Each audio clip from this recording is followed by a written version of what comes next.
सुबह होने वाली थी। सभी वैम्पायर सोने की तैयारी में थे और उसी का फायदा उठाकर जॉर्जिया चुपके से वैमान्य से बाहर निकल गई।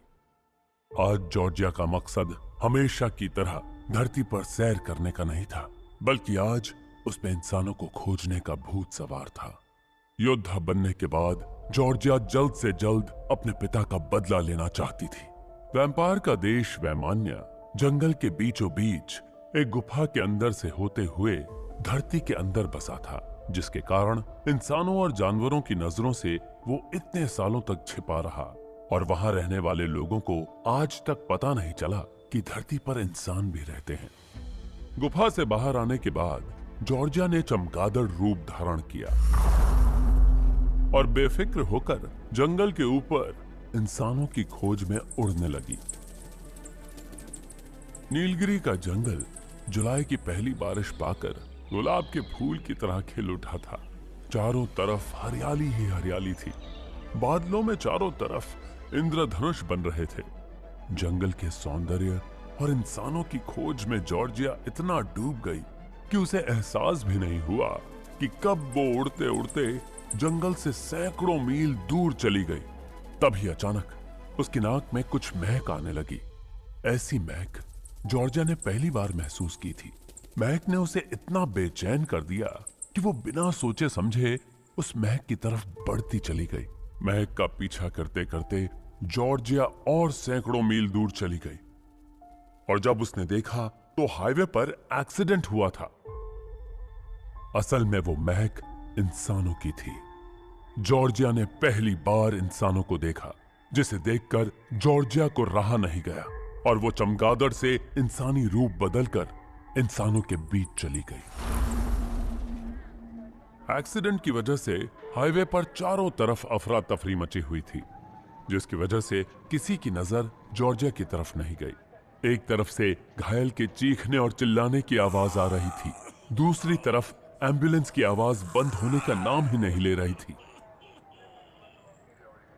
इंसानों के बीच पहुंचकर जॉर्जिया के चेहरे पर मुस्कान आ गई और वो जल्द से जल्द इंसानों का शिकार करना चाहती थी।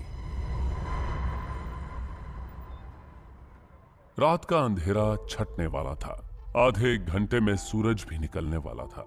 वैसे तो जॉर्जिया के पास घर वापस जाने का भरपूर मौका था, लेकिन बदले की याद और इंसानों के ताजा खून की महक ने उसके दिमाग पर ताला लगा दिया और वो भूल गई कि जहां अंधेरा वैम्पायरों का साथी है, वहीं दिन का उजाला उनका दुश्मन है।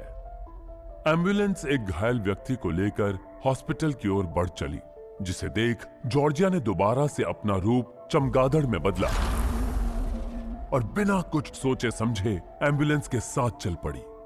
आगे आगे एम्बुलेंस थी और उसके पीछे पीछे जॉर्जिया एम्बुलेंस रोकने का इंतजार कर रही थी और एम्बुलेंस किसी बुलेट ट्रेन की तरह सरपट दौड़े ही जा रही थी। और करीब आधे घंटे के सफर के बाद एम्बुलेंस एक हॉस्पिटल के सामने रुकी तो दूर क्षितिज से सूरज की रोशनी बाहर झांकने लगी थी। उजाला होते ही जॉर्जिया चमगादड़ से इंसानों की तरह आम बनने लगी। अब जॉर्जिया चाहकर भी वापस अपने घर नहीं लौट सकती थी। ऐसे में आगे बढ़ने के अलावा उसके पास और कोई रास्ता नहीं था। इंसानी बस्ती से दूर रहने का कानून तो वो पहले ही तोड़ चुकी थी। ऐसे में हाथ आए शिकार को छोड़ना उसके लिए सरासर बेवकूफी थी। इसलिए वो एक कोने में छिपकर हमला करने का सही मौका तलाशने लगी। एम्बुलेंस मरीज को वहां पास के एक छोटे से हॉस्पिटल छोड़कर वापस हाईवे की तरफ निकल गई। जॉर्जिया के लिए इंसानों की वो दुनिया एकदम अलग थी। उसके अंदर जितना गुस्सा था, उतना ही इंसानों से पकड़े जाने का भय भी था, क्योंकि दिन के उजाले में वो अपना रूप नहीं बदल सकती थी। उस वक्त इस छोटे से हॉस्पिटल में गार्ड और एक नर्स के अलावा कोई नहीं था। गार्ड पेशेंट को लेकर हॉस्पिटल के आईसीयू वार्ड की ओर चला जा रहा था। नर्स स्ट्रेचर के साथ आगे बढ़ते हुए घायल के बहते खून को रोकने की कोशिश कर रही थी। मरीज की हालत गंभीर थी। उसके पैर की हड्डियां टूट चुकी थी। चेहरा कांच से कई जगह कट चुका था, जिसके कारण चेहरे और उसके आसपास खून ही खून था। जॉर्जिया ने पहली बार ताजे खून को देखा था, जिसके कारण वो खुद को रोक नहीं पा रही थी और चुपके चुपके नर्स और गार्ड की नजरों से बचते हुए मरीज के पीछे पीछे चली जा रही थी। मरीज को दर्द से कराहते देखकर नर्स से रहा नहीं गया और उसने गार्ड से कहा, अगर ये ऐसे ही चिल्लाता रहा तो मैं इसका इलाज नहीं कर पाऊंगी। मैडम, अगर जल्दी ही आपने कछु नहीं किया तो इलाज करवाने लायक नहीं बचेगा। तुम मुझे एनेस्थीसिया लाकर दो और डॉक्टर पवार को जल्दी फोन करके बुलाओ। तब तक मैं देखती हूँ कि केस खराब ना हो।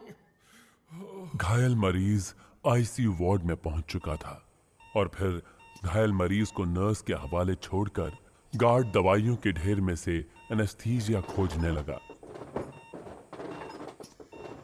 गार्ड और नर्स को व्यस्त देख जॉर्जिया बिना किसी की नजर में आए खिड़की के बाहर खड़ी होकर अपने शिकार पर नजर जमाए हुए सही मौके का इंतजार करने लगी। इधर हॉस्पिटल से दूर वैमानिया में जॉर्जिया की मां डायना सोने की कोशिश कर रही थी, लेकिन उसके कानों में जॉर्जिया की कई बातें गूंज रही थीं। डायना का मन बेचैन हो रहा था और फिर डायना से रहा नहीं गया। वो जॉर्जिया को समझाने के लिए उसके कमरे में जा पहुंची और जॉर्जिया के कमरे को देख डायना के होश उड़ गए। दूसरी तरफ एनेस्थीसिया की शीशी नर्स को देकर गार्ड डॉक्टर को फोन करने बाहर चला गया। गार्ड के बाहर जाते ही जॉर्जिया को नर्स और घायल मरीज पर हमला करने का मौका मिल गया। मौके का फायदा उठाकर जॉर्जिया आईसीयू वार्ड में घुस गई। नर्स इंजेक्शन से एनेस्थीसिया निकालने वाली थी कि तभी नर्स को कमरे के अंदर किसी की परछाई महसूस हुई और जब उसने पलटकर देखा, कौन हो तुम और यहाँ क्या कर रही हो? जॉर्जिया बिना जवाब दिए घायल मरीज की ओर बढ़ चली। नर्स ने जॉर्जिया को मरीज तक पहुंचने से पहले ही पकड़ लिया कि तभी जॉर्जिया का शरीर अपने असली रूप में आने लगा। उसके नाखून बड़े होने लगे, दांत बाहर आने लगे और आंखें सुर्ख लाल हो गई, जिसे देखकर नर्स की रूह कांप गई। ये पहली बार था जब जॉर्जिया को किसी इंसान ने छुआ था। जॉर्जिया को पहली बार एहसास हुआ कि वो और वैम्पायरों से अलग है। वो दिन में भी अपने असली रूप में आ सकती है। नर्स एनेस्थीसिया का इंजेक्शन हाथ में पकड़े हुए एक कोने में चुपचाप खड़ी हो गई। जॉर्जिया का रास्ता साफ हो गया था। नर्स अपने आप ही उसके रास्ते से हट चुकी थी और उसका शिकार ठीक उसके सामने असहाय स्थिति में पड़ा था। जॉर्जिया ने बिना कोई देरी किए अपने नुकीले दांतों को शिकार के गले में गड़ा दिया और जीभ भर के खून पीने लगी। जॉर्जिया को पहली बार इंसान के खून का स्वाद मिला था, इसलिए वो भूल गई कि उसके पीछे खड़ी नर्स ने बड़ी चालाकी से पूरा का पूरा एनेस्थीसिया इंजेक्शन में भरा और सही मौका मिलते ही उसे जॉर्जिया के गले की नस में डाल दिया। इंजेक्शन के गले में घुसते ही जॉर्जिया दर्द से चिंगाड़ उठी। उसने पीछे मुड़कर देखा। नर्स डरकर आईसीयू से बाहर भागने लगी। जॉर्जिया ने सबसे पहले इंजेक्शन को अपने गले से निकालकर दूर फेंका और गुस्से में नर्स की ओर बढ़ चली। 10 कदम चलते ही एनेस्थीसिया ने अपना असर दिखाना शुरू कर दिया था। जॉर्जिया की आंखों के सामने धुंधलापन छाने लगा और उसके कदम लड़खड़ाने लगे थे, लेकिन फिर भी उसके अंदर इतनी ताकत तो थी कि वो बेहोश होने से पहले नर्स को मार सकती थी। जॉर्जिया नर्स के पास पहुंचने वाली थी कि तभी गार्ड ने पीछे से कुर्सी को जॉर्जिया के सिर पर दे मारा। गार्ड के हमले ने जॉर्जिया का गुस्सा और बढ़ा दिया और वो नर्स को छोड़कर गार्ड पर झपट पड़ी। जॉर्जिया ने गार्ड को एक हाथ से पकड़ा और किसी तिनके की तरह उसे हवा में उछाल दिया। गार्ड उड़ता हुआ खिड़की तोड़कर बाहर लॉन में जा गिरा।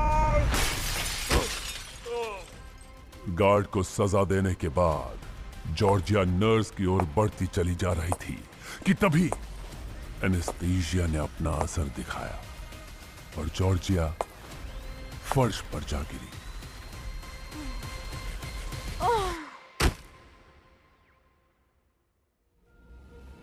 क्या जॉर्जिया भी अपने पिता की तरह इंसानों के हाथों मारी जाएगी?